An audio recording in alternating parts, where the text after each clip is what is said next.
Marcos capítulo 10. A gente vai falar sobre algo hoje muito interessante, que é quando você tem a oportunidade e a sua oportunidade é jogada no lixo.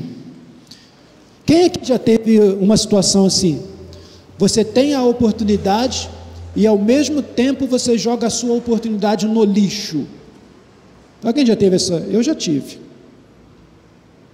A oportunidade veio, Deus me deu condição, mas ao mesmo tempo eu joguei no lixo.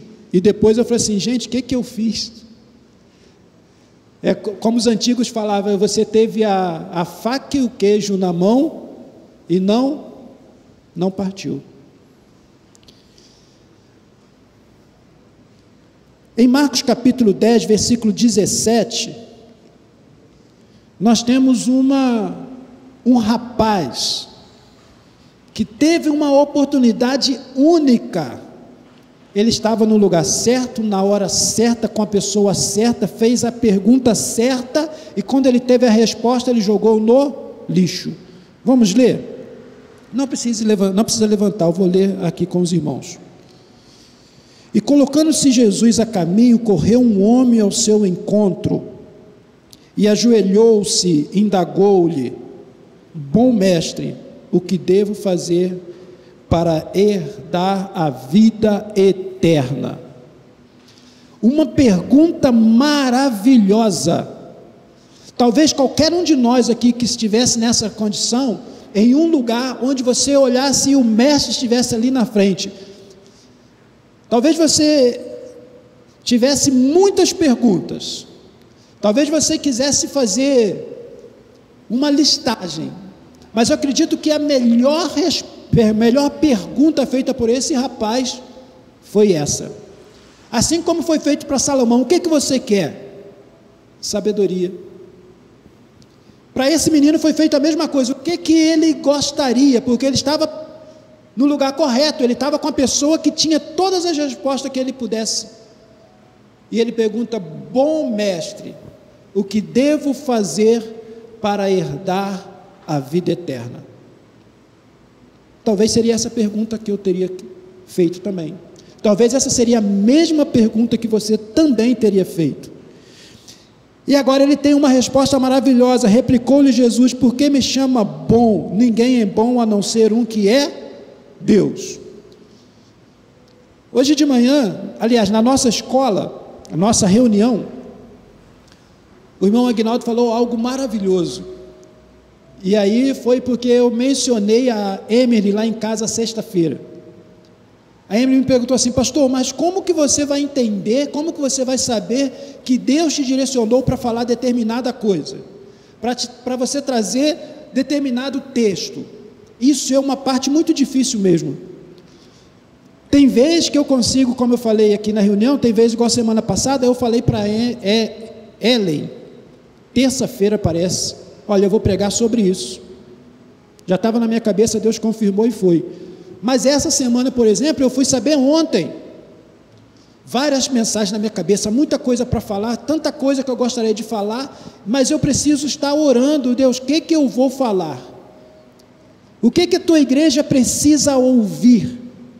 São perguntas que a gente tem para fazer para Deus sempre.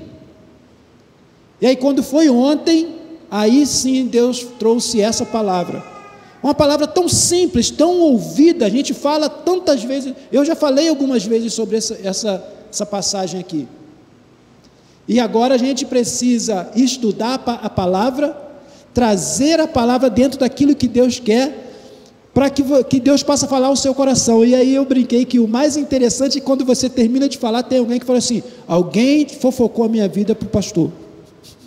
Por que o Senhor falou tudo o que eu precisei? É porque o Deus que nós servimos é o mesmo Deus. O Deus que você ora é o mesmo Deus que eu oro.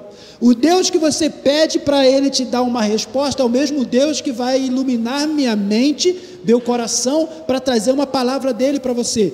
E agora o irmão Aguinaldo falou algo maravilhoso. É interessante e é gostoso quando você escuta uma palavra que confronta você, aquilo que te incomoda.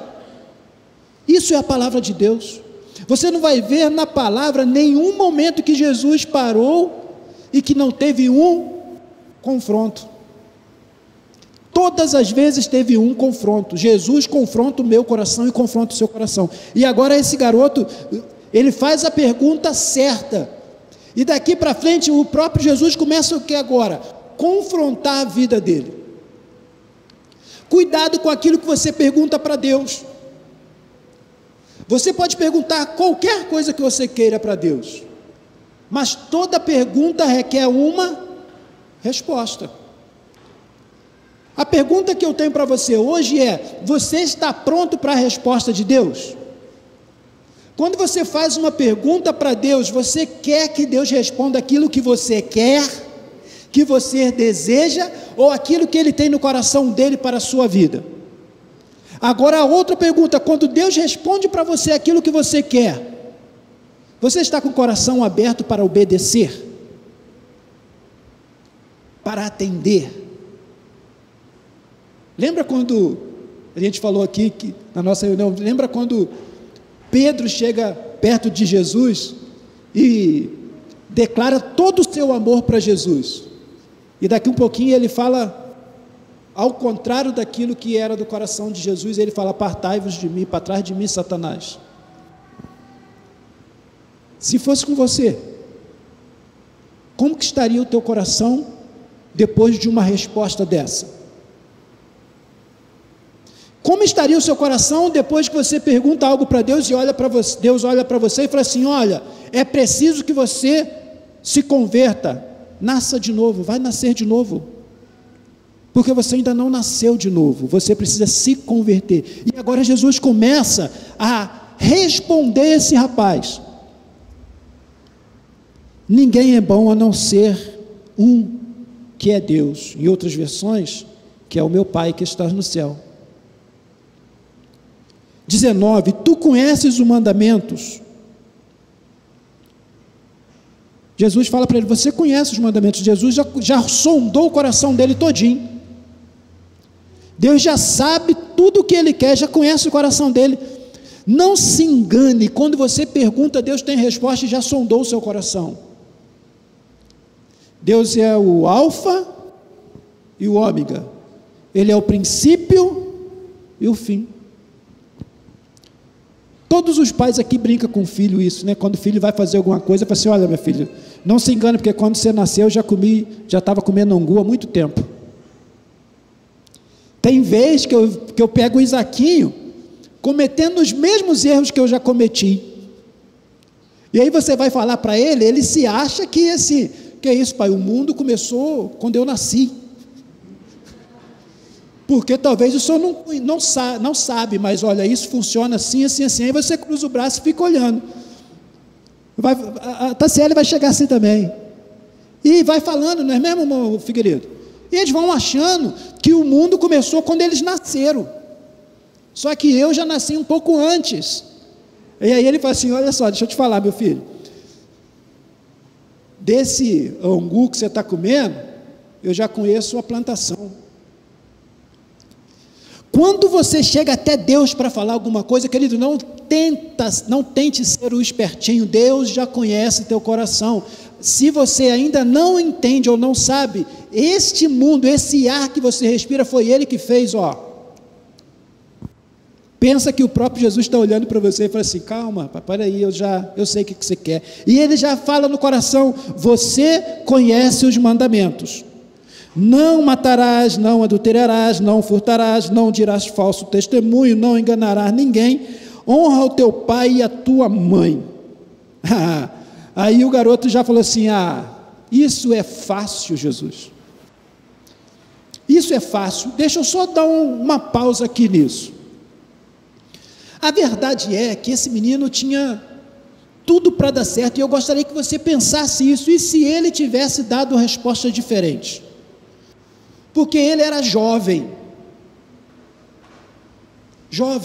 e aí eu vou olhar algumas pessoas aqui, por exemplo, o irmão Paulo, Figueiredo, irmão Carlos, irmão Márcio,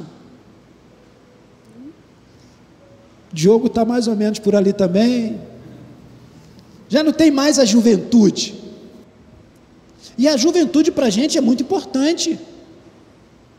Eu esqueci de botar o Charles ali, ele ficou me olhando achando que está legal. O Charles também está para lá, já está com a barba branca. Então, a juventude, esse rapaz era jovem, todo vigor. Por isso que ele, a Bíblia fala ali, quando ele veio, ele fez o que para chegar até o mestre? Deu um trotinho. Se fosse eu, se fosse o irmão Paulo, ele falou: ô Jesus, espera aí que eu estou chegando aí, espera aí, só um minutinho, não vai dar um trotinho. E ele já deu um trotinho, correu atrás de Jesus. E aí o que era? Jovem, provavelmente bonito, que também já não é o nosso caso, e rico, que também não é o nosso caso. O que tinha de errado para ele? O que poderia ser de errado para ele, irmã Cláudia? Nada. As meninas novas, se você tem um garoto rico, bonito, jovem, e ainda conhece os mandamentos do Senhor, todo pai ia falar assim: é esse. Ele tinha tudo para dar certo. Ele estava no mesmo lugar do mestre. Tudo era maravilhoso. Lembra que nós pregamos domingo passado: nem tudo que parece que é. Parece que é, mas não é. Aparentemente estava tudo funcionando na vida dele, mas ele ia ter agora o que? Um encontro com Deus. E o encontro com Deus faz com que que o próprio Deus revela para nós exatamente quem nós somos. Não significa que você tem todo o vigor, não significa que você está na casa do Senhor, não significa que você está fazendo a obra do Senhor, não significa que você possa chegar até perto do próprio mestre e chamar ele de bom mestre, porque ele sonda o nosso coração, não é isso, Samuel? Ele sonda o que está aqui. Eu falo isso sempre: você está vendo um Isaac aqui, dentro dessa casca, mas o pai vê quem é o Isaac aqui dentro. Eu olho para vocês com a carinha tão linda de ovelha, mas o Senhor sabe o que passa no coração de cada um de vocês. Esse jovem já chega, e o próprio Jesus pergunta para ele, e aí ele responde ao que o homem declarou: mestre, tudo isso tenho obedecido desde a minha adolescência, ou desde que eu sou criança. E a gente vem para a nossa realidade que eu falei aqui do Isaquinho. Às vezes você fala assim: mas isso aí é tranquilo, isso aí é balela, isso aí é fichinha, eu já faço isso. E aí talvez você fale assim: pastor, conheço os mandamentos, não faltam os cultos, o que não deve faltar mesmo, sou dizimista ofertante, que deve ser mesmo. Pastor, eu leio a palavra, já li a Bíblia durante esse ano 5, 6 vezes, é isso mesmo, precisa mesmo. Pastor, eu li uma vez, é isso mesmo. Pastor, eu não li nenhuma vez, precisa se converter. Precisa ler, Emily. Amém? E aí o Senhor fala, mestre, 21, então Jesus olhou com compaixão e lhe revelou: contudo te falta algo mais importante. E agora entra o confronto final. Nós estamos acostumados a uma vida de ganhos. Não podemos nos esquecer que esse jovem, ele era riquíssimo, ele tinha muitos bens. E aí alguém vai falar: pastor, é para não ter então, para ser rico? Claro que não. Pode ser rico o quanto você puder, para mim é melhor, porque eu vou ter um lugar para comer um pedaço de picanha, só me convidar para um churrasco. O que você não pode é ter o coração no dinheiro. Você não pode ter o coração em objetos, em coisas perecíveis. E normalmente, quem tem muito dinheiro, ele não gosta de perder, quer ganhar. Sempre ganhar, ganhar. Abre o YouTube que você vai ver isso. E a gente às vezes perde tempo de olhar coisas assim, à procura de bens materiais, de como juntar dinheiro, de como fazer isso, de como fazer aquilo, mas você se esquece que isso aqui, ó, é corpo, isso aqui é perecível, e daqui um pouquinho eu já não estou mais aqui, daqui um pouquinho você já não está mais aí. É como se a gente pudesse ter uma visão um pouco para frente, se o Senhor nos permitisse, dar uma olhada na terceira igreja batista daqui a 50 anos, a maioria de nós já não estaríamos mais aqui. Pensa que você pudesse subir nesse púlpito aqui, daqui a 50, 60 anos, você olhar e falar, mas eu não conheço ninguém aqui, cadê eu? Você já foi, você já virou história, só que todos nós vivemos como se nós fôssemos eternos, esquecendo de viver, e esse rapaz tem um encontro com Deus, Deus confronta ele, porque ele era riquíssimo, e quando Deus fala, vai e divide tudo que você tem com os pobres, lembra que eu acabei de falar agora, que um lápis, que diferença faz para um garoto? Uma bala, que diferença faz para ele? Mas nós estamos tão preocupados com coisas tão grandes, quando na verdade Deus vai te chamar, e quando Ele chamar o seu nome, quando Ele chamar Dudu, a Dudu vai falar assim, eis-me aqui, Senhor. Na verdade não vai chamar Dudu, né? Vai chamar Dulcimara.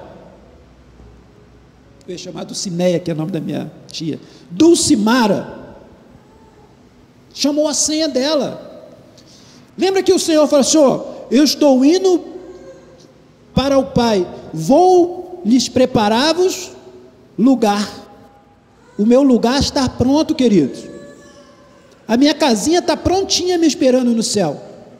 Uma hora Ele vai chamar meu nome, e eu quero falar o que, Grazi? Eis-me aqui, Senhor. Sabe, tudo aquilo que você conquistou e colocou o seu coração, ficou, acabou para você.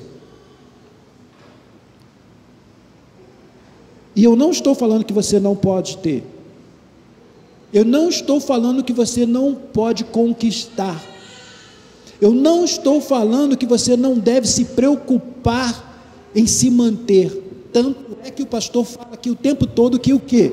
Primeiro na sua vida, quem?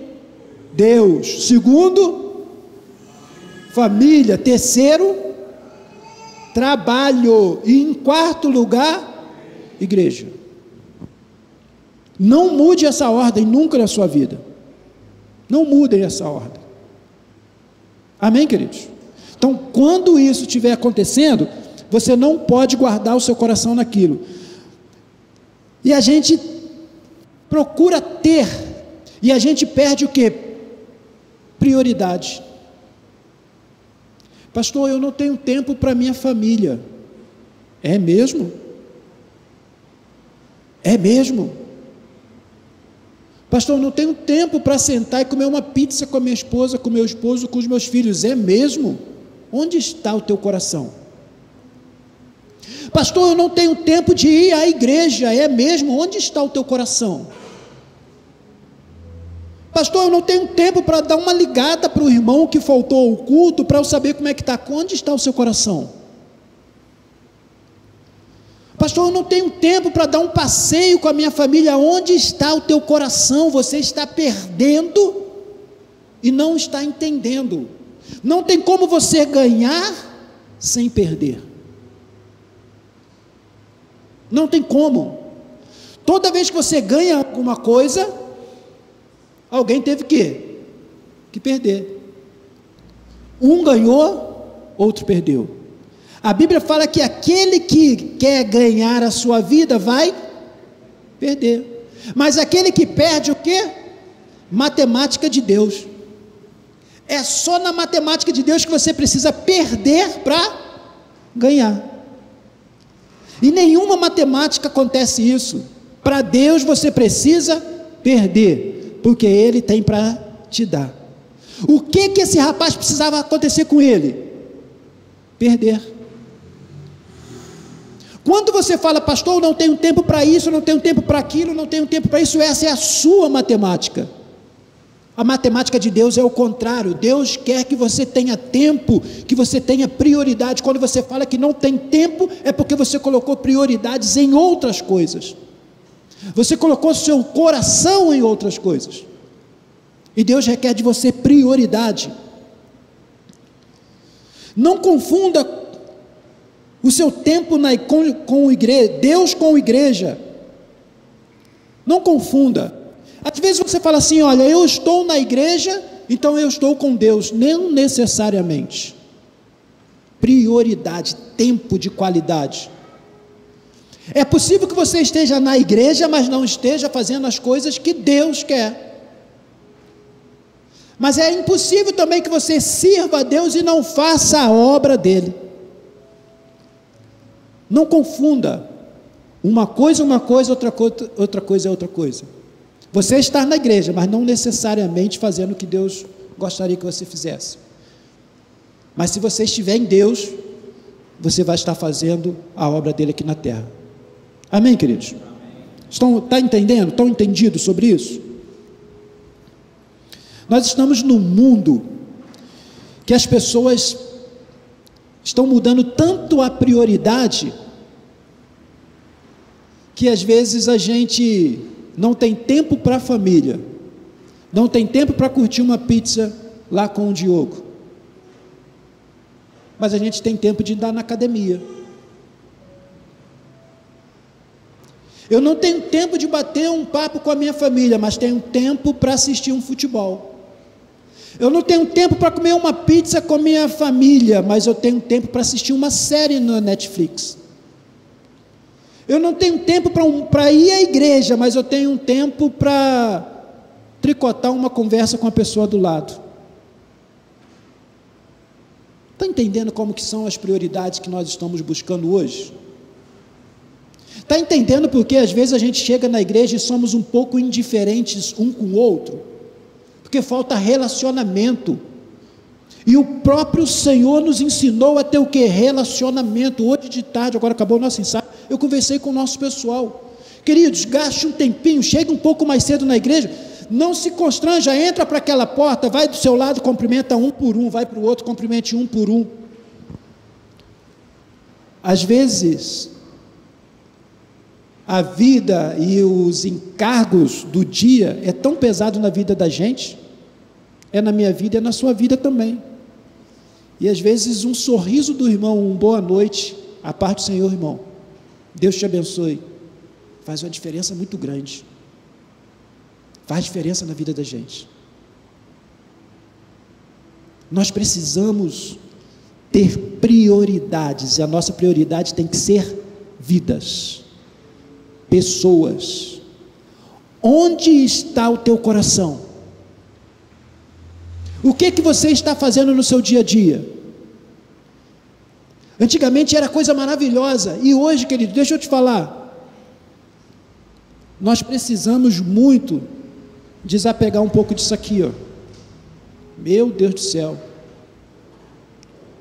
pastor, eu não tenho tempo. Aí você vai lá naqueles rios, né?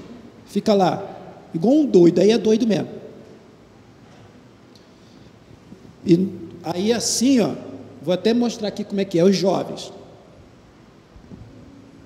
Irmão Paulo.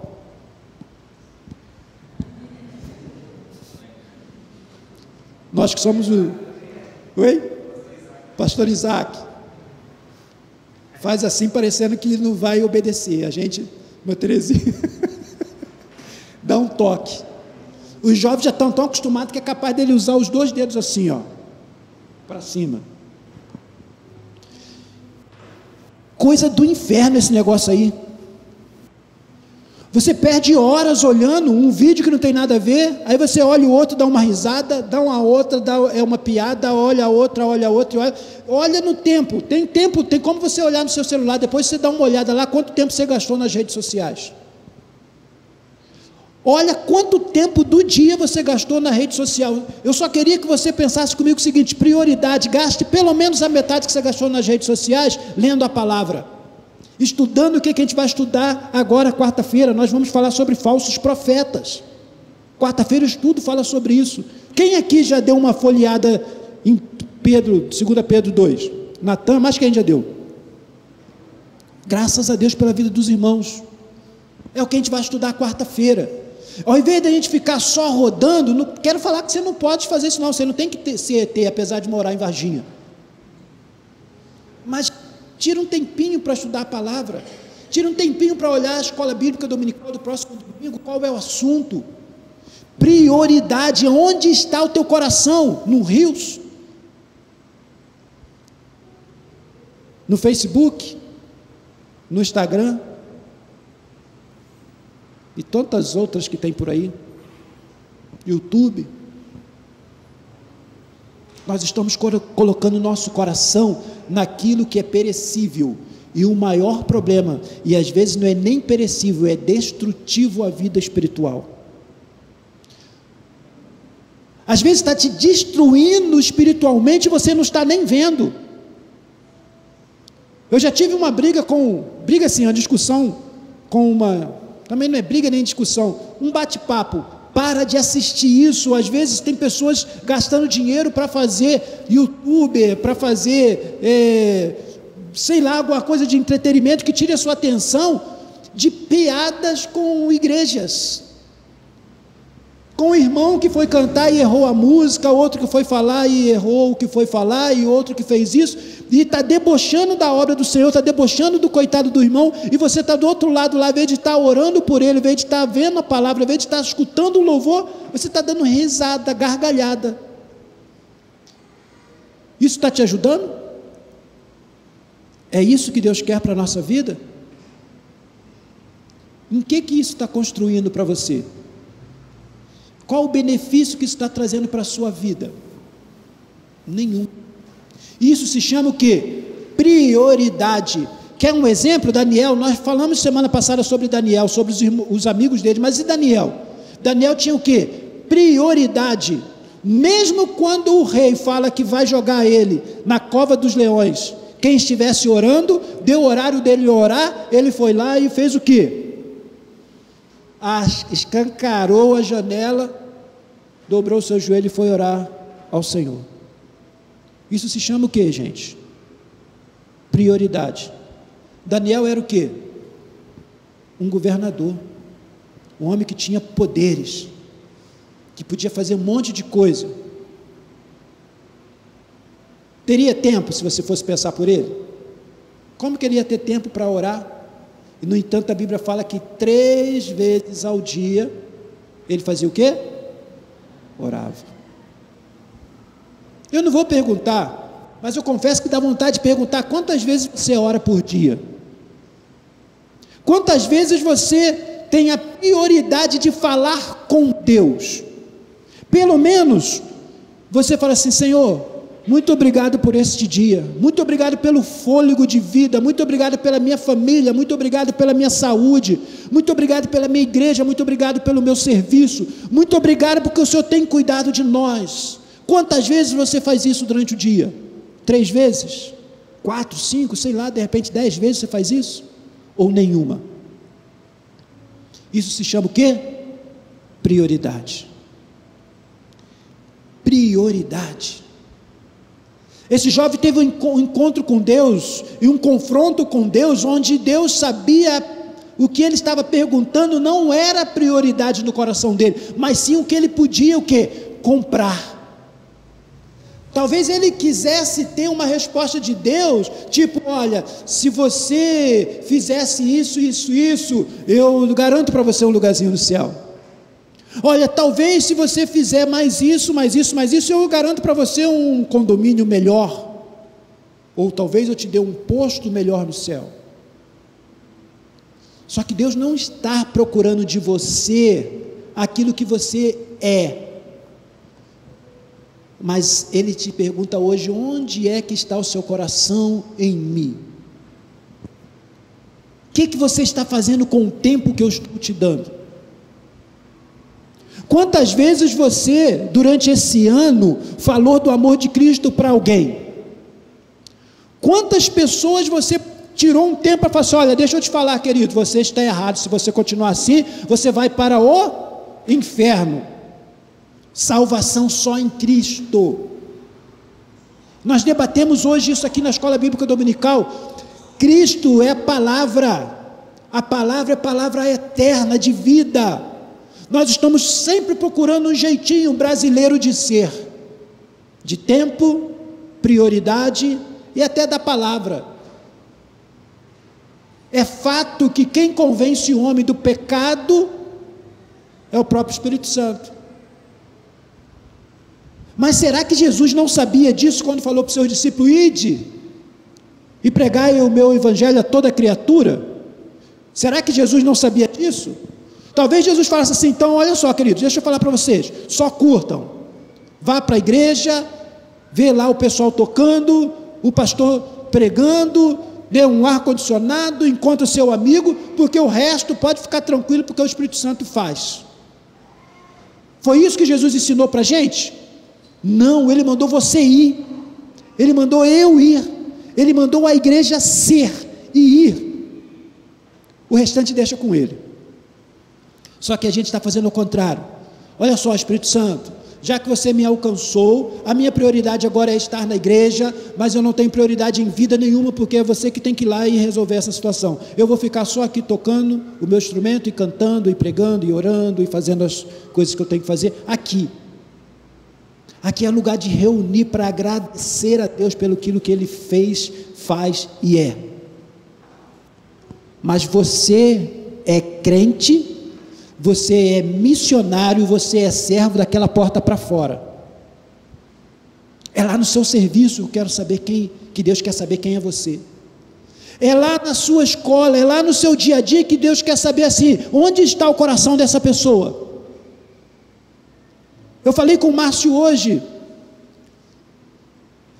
a alegria quando ele está trabalhando com futebol lá, quando a pessoa está tão envolvida naquilo que ele está fazendo, eu nem preciso pedir para que ele fale, automaticamente, provavelmente o Gabriel chega lá, lá na escola e fala assim: olha, nós temos um projeto tal dia assim de jogar futebol, e aquele cara, eu quero jogar futebol também, e ele vai.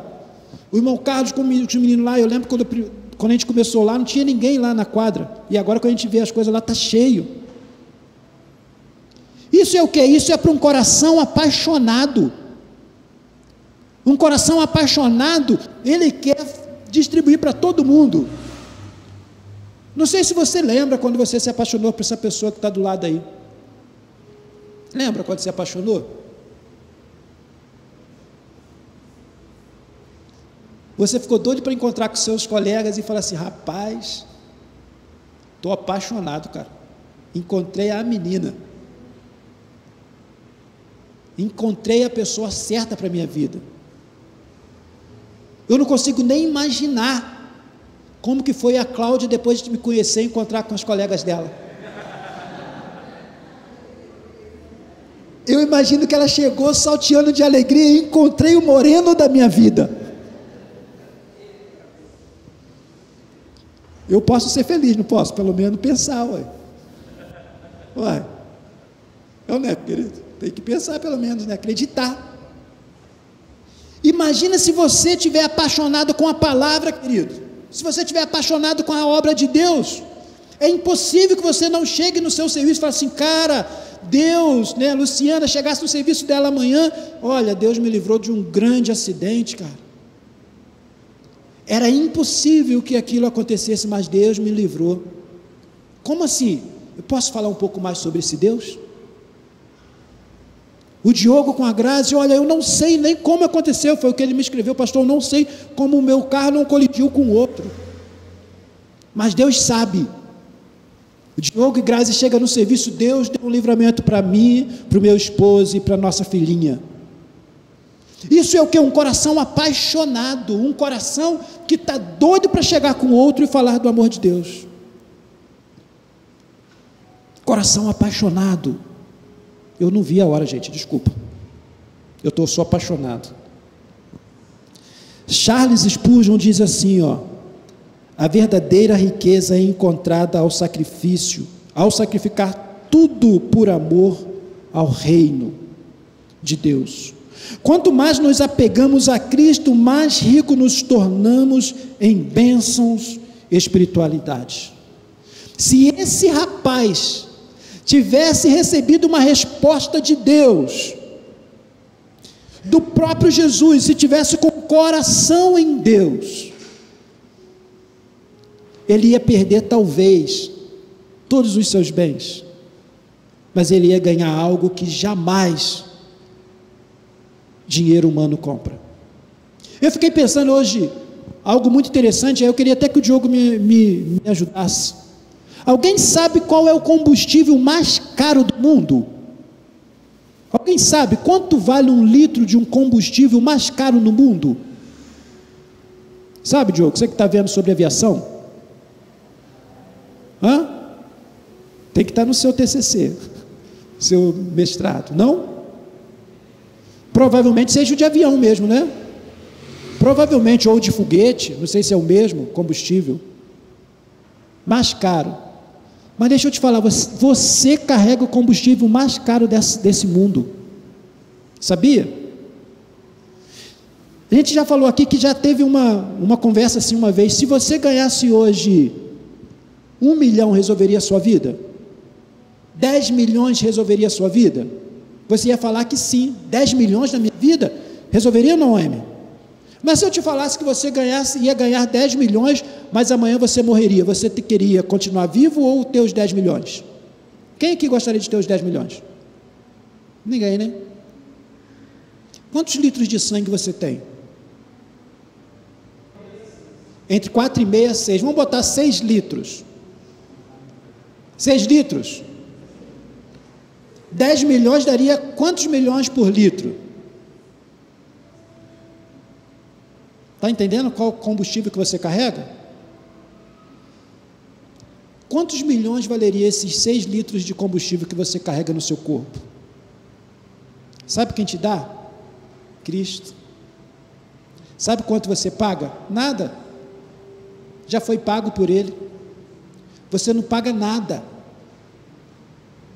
Um combustível que passa pelo teu corpo e ainda assim tem um carburador dentro de você que vai filtrando para que ele possa trabalhar mais ainda. É carburador mesmo, não é? É, mas eu vou para o carburador, sou antigo. Que limpa o filtro que vai limpando, que é os seus rins, para que esse combustível continue funcionando. Quanto você paga por ele? Nada. Esse rapaz não sabia e não entende sobre isso, porque a vida eterna vale mais do que esses 6 litros de sangue que você tem. A vida eterna vale muito mais do que você pode possuir nesta terra. E a minha pergunta para você para a gente finalizar, Mateus 6, versículo 19, Mateus 6, 19, diz assim: não acumuleis para vós outros tesouros na terra, onde a traça e a ferrugem destrói, e onde o ladrão arromba para roubar. 20. Mas ajuntai para vós outros tesouros no céu, onde a traça nem a ferrugem pode destruir, e onde os ladrões não arrombam e roubam. Porque onde estiver o teu tesouro, aí está o teu coração. Onde está o teu tesouro, querido? Aí está o teu coração. Pastor, mas eu não sou rico. Mas o teu tesouro está onde? Na sua casa? Na tua prioridade, que não tem sido as prioridades de Deus? Em não ter prioridade para a sua família? Não, Deus não quer isso. Em não ter prioridade para as coisas de Deus, Deus não quer isso. Deus precisa de tempo de qualidade. Deus quer que você tenha tempo de qualidade. Prioridade. Aonde está o teu coração, ali está o teu tesouro. Aonde estava o coração desse jovem? No seu? E ele deixou de ter a melhor resposta do mundo. Ele procurou a resposta, e quando ele teve a resposta, ele não quis a resposta, porque o coração dele estava apegado. Curva a sua cabeça, querido. Quero chamar o coral aqui à frente. Deixa eu te falar uma coisa, querido. Tem momentos que nós estamos orando, pedindo a Deus uma resposta. Tem hora que você ora para Deus perguntando para Ele algo. Tem hora que você ora para Deus querendo uma resposta, uma direção dele. Deixa eu te falar, Deus já deu. Deus já proporcionou nos nossos corações nesta noite resposta dele para os nossos corações.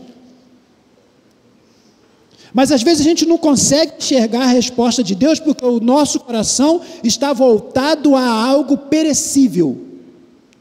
Às vezes nós não queremos escutar a voz de Deus e o coração, a resposta de Deus, porque o nosso coração está envolvido naquilo que nos toma prioridade dele.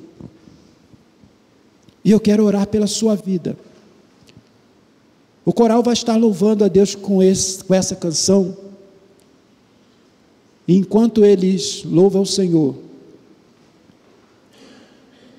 ore a Deus. Priorize esse momento que você tem para falar com Ele, de relacionamento com Ele. Entrega o seu coração a Ele. E escute a resposta de Deus e viva aquilo que Deus tem para cada um de nós.